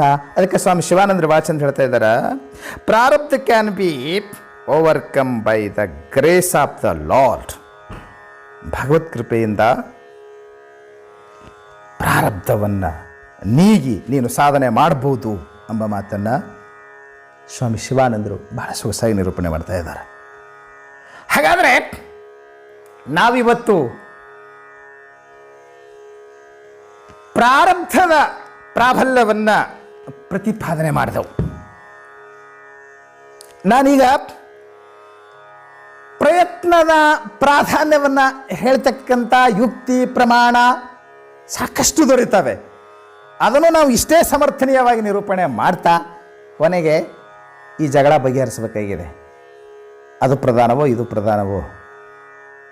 ನಾನು ಬರೇ ಇಲ್ಲಿವರೆಗೆ ಪ್ರಾರಬ್ಧದ ಪ್ರಾಧಾನ್ಯತೆಯನ್ನು ಯುಕ್ತಿ ದೃಷ್ಟಾಂತ ಇತ್ಯಾದಿಗಳ ಮೂಲಕವಾಗಿ ಪ್ರಾರಬ್ಧದ ಪ್ರಾಧಾನ್ಯತೆಯನ್ನು ಹೇಳಿದೆ. ಈಗ ಮುಂದೆ ಪುರುಷಾರ್ಥದ ಪ್ರಾಧಾನ್ಯತೆಯನ್ನು, ಪುರುಷ ಪ್ರಯತ್ನದ ಪ್ರಾಧಾನ್ಯತೆಯನ್ನು ಹೇಳ್ತಕ್ಕಂಥ ಹಲವಾರು ಮಾತುಗಳು ಯುಕ್ತಿಗಳು ಸಿಗ್ತವೆ.